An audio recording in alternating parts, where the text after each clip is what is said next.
And we are back. Kevin, Kate, and Matt here on Monday mornings. Starting the Monday morning off right. Obviously, Monday morning's the toughest morning of all mornings. Statistically proven. It's not true. I made that up. But I'm pretty sure everybody would agree.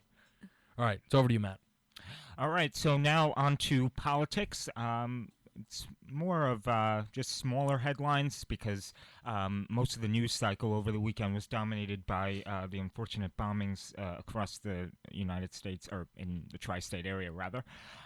But on Friday, Donald Trump apparently reversed his claims on his previous birther comments.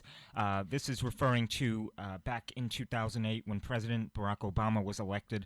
Trump made claims that Obama was not born in the U.S., even though Obama has a birth certificate from the state of Hawaii stating that he was born in Hawaii.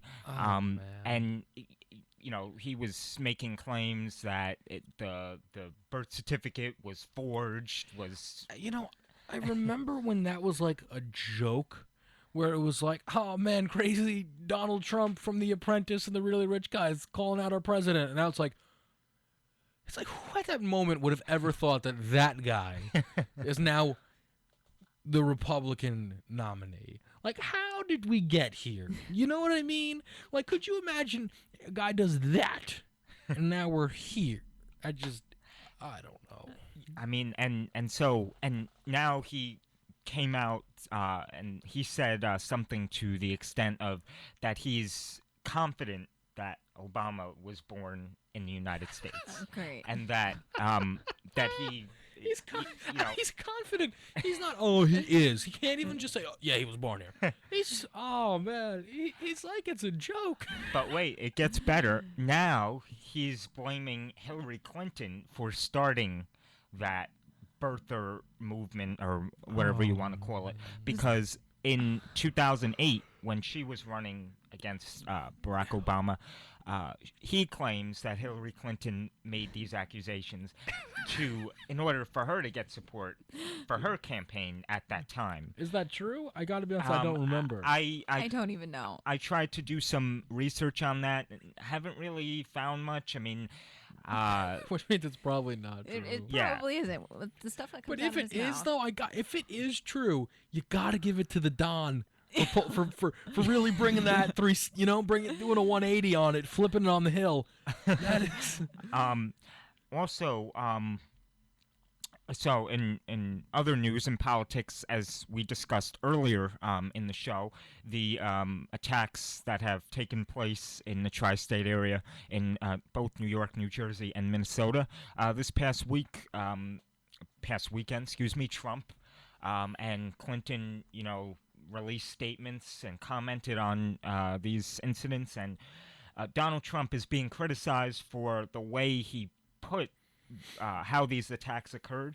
He got off a plane at a campaign event, he was just, I forget where, and he said, that there was just a bombing in New York.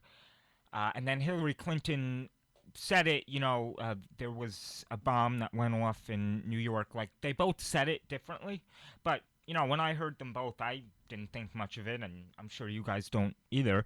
But he's being criticized because he said bombing, and because I guess people associate bombing with the war zone. I mean, come on, people. That's a little much. That's a little excessive. It's an attack. It was an attack. People got hurt. Thankfully, no one died, but a few areas were bombed. I mean, how else can you... there's only so many ways you could put it. I mean, I guess it just kind of shows... You know what, though? And I guess this is the reason why you probably can't, fault the media, is because it's like... you can envision a world where Hillary says bombing, and then Trump is like, she said bombing. That's not what it was. Yeah. You shouldn't be saying... So it's like, I don't... Either way...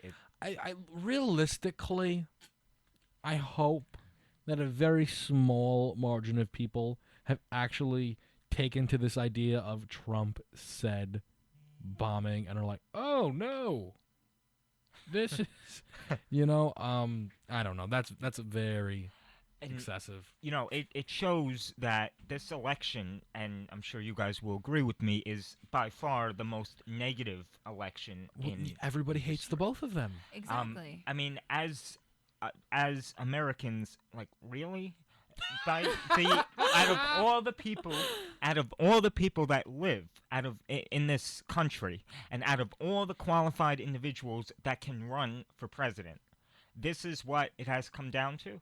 That's true. I mean, really? We talked about this last week in one of my classes because somebody did a presentation on, I think it was my journalism class, on how the media portrays each of these candidates, and more focusing like on Donald Trump, of like they take what he says and will make it into a story for 3 days, and then he says something else and we'll make it into a story for Yeah. another 3, 4, 5 days, and it's a vicious cycle that they Yeah. just keep continuing with. And that's they don't like his people don't care if it's bad publicity or good publicity. It's just he's getting talked about. Yeah. Yeah, and it's just it's sad that the election is turning out like this, and that the main issues are not being discussed. I think the main issues right now, and especially with what happened this past weekend, homegrown terrorism, how to prevent that, national security, jobs, the economy, and maybe foreign relations.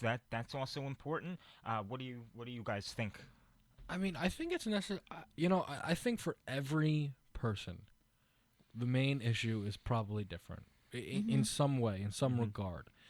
I just think that you have to try to find someone who you believe is going to just do what's not only best for you, but best as a whole. You have to see some resemblance of a plan.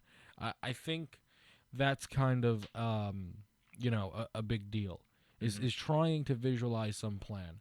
I'm very honest with the idea, with the fact that I am undereducated when it comes to politics. I don't pay that much attention, and I probably pay way less attention than what I should. It's not necessarily something that grabs my attention, and I just think the stigma around a lot of people in the political world is that they're untrustworthy, not good people. So it's kind of hard for me necessarily to invest in that. Now, it shouldn't be, because these are the people who ultimately can control our fate. And that's the reality of it. And I'm, as I've aged and I've grown up, I've learned that a bit more, and I've started to follow things a bit closer, especially now that I have the ability to vote. But I just think that it's so interesting to watch these two candidates go back and forth, back and forth. And I think, you have your list of what the main issues are. I can have mine. Kate can have hers. And it just seems like at no point is anyone hitting on that. And that's why I think the race really just feels like, which one do you hate less? Who's gonna win. Yeah. I don't know. The other day I was really trying to sit back and think on this. And there's a very educated way to answer this, but in a very naive, simplistic manner. I can understand kind of how Trump got the Republican nominee. He's exciting, he's new, and I can just imagine people being so overwhelmed with everything that he's saying that people just go, "Oh yeah, go to Trump." I don't really understand though how Hillary beat out Bernie necessarily, because there seem to be so many people, especially on social media, that were Bernie, Bernie, Bernie, and Feel things the like burn? that. Exactly. Everybody was feeling the burn. And everybody seems to hate Hillary. So I don't necessarily get how she made it to this point. Because I don't think there was really anything. Because to me, I think Trump was a bit of a shock factor. Whoa, what's going on here? Votes, votes, votes. But I feel like people knew what they were getting from Hillary coming into it. So that's why it's, I was kind of thinking about this the other day. It's like, how did we get here? That question of, how is this? Come on, America. What, like you just said. And it's just like, Yeah. the Trump thing, I'm just trying to, dive into the mind of people. And how you can get overwhelmed. And so I can kind of understand how we got to this point for Trump, sort of. But with Hillary, just with the way people seem to have their opinion of her. And I don't believe that it's only Republicans that despise Hillary Clinton. I don't think so, at least. Could be totally wrong. I'll admit that. Could be totally wrong. But it seems like there's just an overwhelming number of people that hate Hillary Clinton, to where there's no way it's only Republicans. So it's just strange to really see how we've now ended up here, and the fact that these two, the back and forth, it's consistently going over the main list of issues that And another thing is that a presidential candidate, and this putting aside whether you're a Democrat, Republican, socialist, communist, etc., how can a party nominate someone who was under federal investigation for misuse of emails? How does that happen?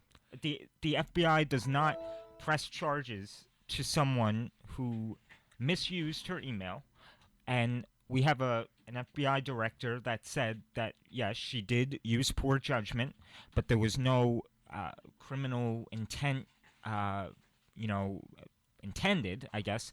But at the same time, she misused a public email server. She linked it to her private email server, and she was communicating with classified information on that private server, which was linked to her Chappaqua, New York home.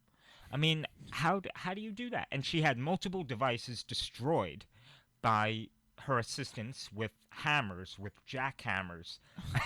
How is someone nominated for president? And again, I am in no way stating whether if you're Democrat, Republican, whatever. It has nothing to do with that. It's just that idea itself. This is what I find odd, if you will. How does that happen? Fair. How is that allowed? That is something though that I don't necessarily get. Is how is it like no yeah, you can still vote for it. Like, shouldn't that choice have been taken away? I don't know the logistics of things. I'm very open, honest. I am 100% lying if I were to say, oh no, this is this, pay attention, listen to me. No, that's not true. I don't know. When it comes to politics, I ask way more than I tell. It's 96% ask. 3% I'll tell you, that's kind of funny, or what's going on. Yeah. That's kind of my, the way I divvy it up. But I just don't get how it's allowed. But I mean, again, you can flip it too. There's so many things about Trump where you can ask such similar questions. I know. Yeah, I mean, he's a businessman, which I get. Some people like that maybe because he's not the typical establishment. He's filed for bankruptcy like 4 times. I know. Look at his casinos on the Jersey Shore, the Taj Mahal, which is going to close, I think, any day now. And because it was just filed for bankruptcy and it's not doing well. Yeah, I mean, you have a businessman who, I get, he did a lot in New York. He built a lot of successful places. But at the same time, he's had his failures, just like any other candidate that, you take. And also, what has Hillary Clinton accomplished as Secretary of State?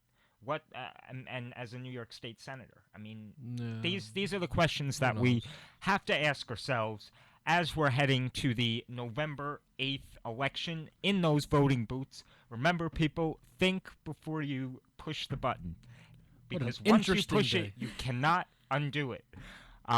The first debate, as I mentioned last week, is taking place a week from now, Monday, September 26th, at 8 p.m., and it conflicts with Monday Night Football. What a terrible idea. So you got Dancing with the Stars and The Voice also. Oh, that's so there true. we go. Yes. That's a major problem. It's gonna be is it gonna even crack top 5 in views? Now what we have to ask about the political debate. Is it gonna crack top 5 in views? I really hope so, because that'd be really bad if it didn't. And one last thing, in a recent CNN poll, Trump is leading Clinton 45% to 43%. So they are essentially neck and neck in this race. And if you look at any of the battleground swing states, such as Ohio, South Carolina, Nevada, and there's a few others that I can't think of right now, but the polls are showing that they are neck and neck, and we'll have to see what happens in the coming weeks. So, but that's all I have for politics on this Monday. We'll have to see what next week brings. Yeah, all right, so that'll wrap it up for politics. We're going to take a little bit of an extended break, pop off a couple Sia songs in a row. I'm going to go grab a coffee, got to be honest with you. We'll come back and we will talk about that very subject. Stay with us right here on WICR for the Monday Morning Show.